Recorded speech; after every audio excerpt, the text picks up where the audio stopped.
Chapitre 33. La valeur que le juste donne au conseil. La place principale de Sichem connaît un invraisemblable fourmillement de gens. Je crois que la ville tout entière est là et que sont venus aussi les habitants des campagnes et des villages voisins.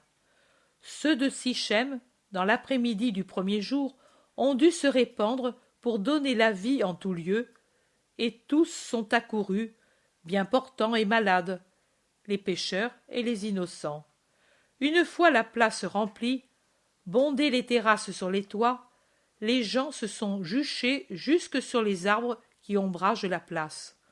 Au premier rang, vers l'endroit tenu libre pour Jésus, contre une maison qui est surélevée de 4 marches, se trouvent les 3 enfants que Jésus a enlevés au larron et leurs parents.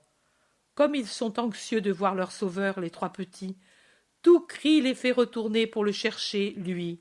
Et quand s'ouvre la porte de la maison et que Jésus apparaît dans l'entrebâillement, les 3 enfants volent en avant en criant « Jésus, Jésus, Jésus !»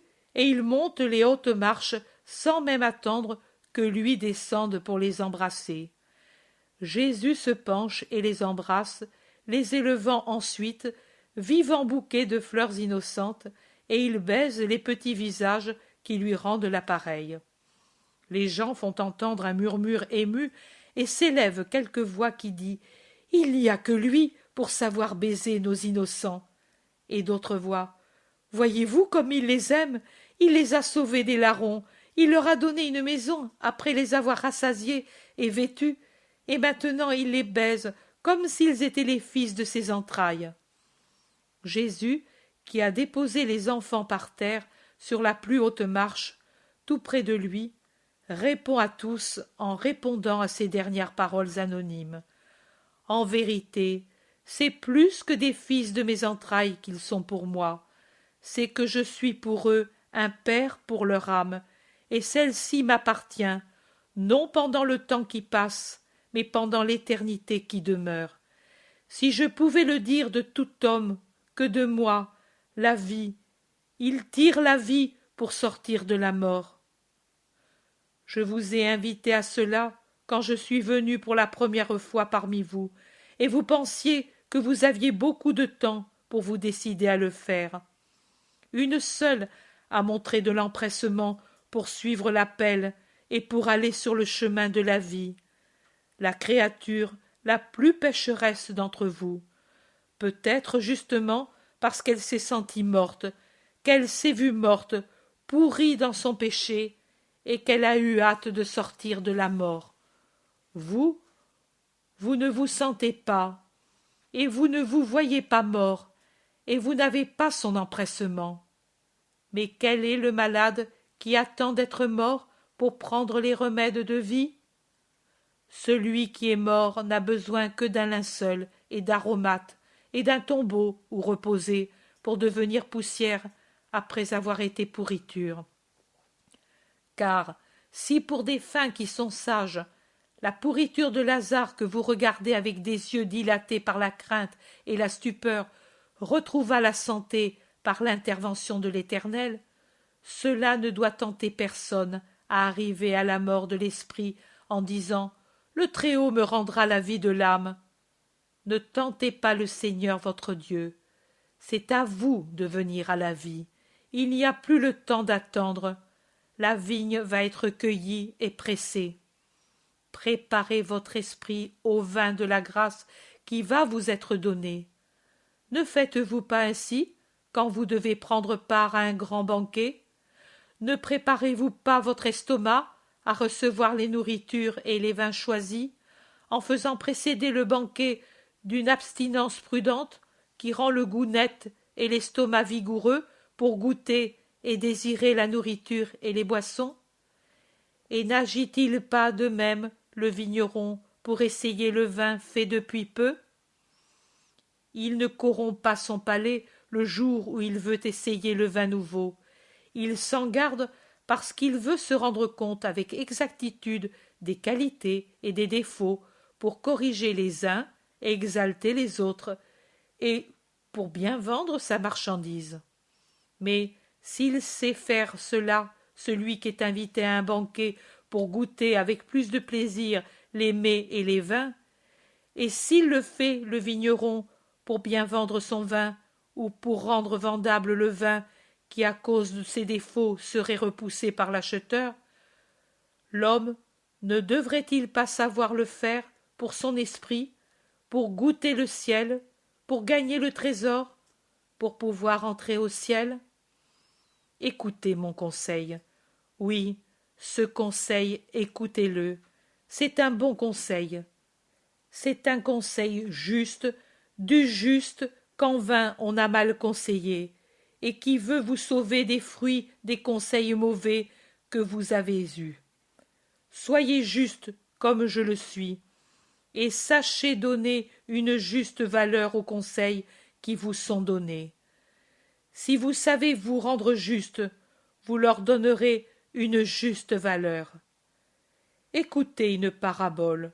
Elle ferme le cycle de celle que j'ai dite à Silo et à Lébona, et parle toujours des conseils donnés et reçus. Un roi envoya son fils chéri visiter son royaume. Le royaume de ce roi était divisé en de nombreuses provinces, car il était très vaste. Ces provinces avaient des connaissances différentes de leur roi. Certaines le connaissaient si bien qu'elles se considéraient comme les préférées, et pour cela se laissaient aller à l'orgueil. Selon ces dernières, il n'y avait qu'elles de parfaites et qui connussent le roi et ce que le roi voulait. D'autres le connaissaient, mais sans se regarder comme sage pour autant, elles s'efforçaient de le connaître toujours plus. D'autres avaient la connaissance du roi, mais elles l'aimaient à leur manière, car elles s'étaient donné un code spécial qui n'était pas le vrai code du royaume. Du code véritable, ils avaient pris ce qui leur plaisait, et dans la mesure où cela leur plaisait, et, même ce peu, ils l'avaient amoindri en le mélangeant avec d'autres lois empruntées à d'autres royaumes, ou qu'ils s'étaient données eux-mêmes, et qui n'étaient pas bonnes. Oui, qui n'étaient pas bonnes. D'autres encore ignoraient davantage leur roi, et certaines savaient seulement qu'il y avait un roi. Rien de plus. Mais ce peu qu'ils croyaient, ils croyaient même que c'était un conte. Jésus poursuit.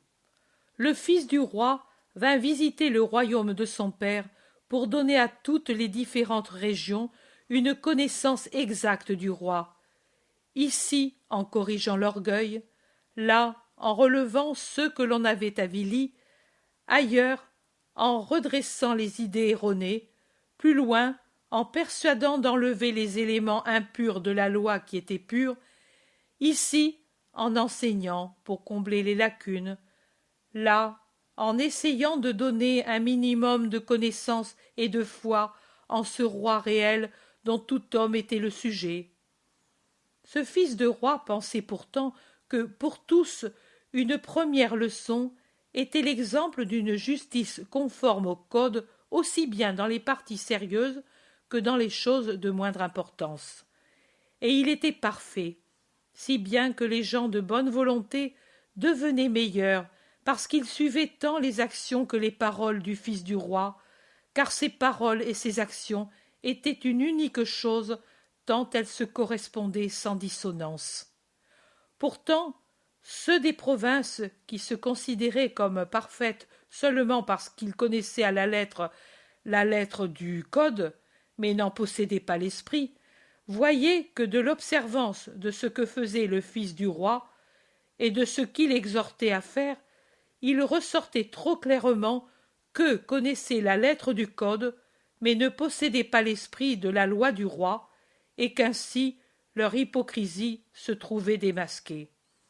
Alors ils pensèrent à faire disparaître ce qui les faisait apparaître tels qu'ils étaient, et pour y arriver, ils prirent deux chemins, un contre le fils du roi, l'autre contre ses partisans. Pour le premier, les mauvais conseils et les persécutions. Pour les seconds, les mauvais conseils et les intimidations. Il y a tant de choses qui sont des mauvais conseils. C'est un mauvais conseil de dire « Ne fais pas cette chose qui peut te nuire » en feignant un intérêt bienveillant, et c'est un mauvais conseil de persécuter pour persuader celui que l'on veut dévoyer de manquer à sa mission. C'est un mauvais conseil de dire aux partisans « Défendez à tout prix et par tous les moyens le juste persécuté ». Et c'est un mauvais conseil de dire aux partisans « Si vous le protégez, vous vous heurterez à notre indignation ». Mais je ne parle pas ici des conseils donnés aux partisans, je parle des conseils que l'on a donnés ou fait donner au fils du roi, avec une fausse bonhomie, avec une haine livide, ou par la bouche d'instruments ignorants que l'on portait à nuire en leur faisant croire qu'ils rendraient service. Le fils du roi écouta ces conseils. Il avait des oreilles, des yeux, de l'intelligence et du cœur. Il ne pouvait donc pas ne pas les entendre, ne pas les voir, ne pas les comprendre et ne pas les juger. Mais le fils du roi avait surtout l'esprit droit, du vrai juste, et à tout conseil donné sciemment ou inconsciemment pour le faire pécher, en donnant un mauvais exemple au sujet de son père et une infinie douleur à son père, il répondit « Non, je fais ce que veut mon père, je suis son code. D'être fils du roi ne m'exempte pas d'être le plus fidèle de ses sujets pour observer la loi.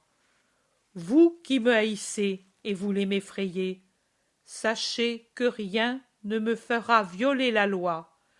Vous qui m'aimez et voulez me sauver, sachez que je vous bénis pour votre intention, mais sachez aussi que votre amour et l'amour que je vous porte, car vous m'êtes plus fidèle que ceux qui se disent sages, ne doit pas me rendre injuste dans mon devoir envers le plus grand amour qui est celui qu'il faut donner à mon père.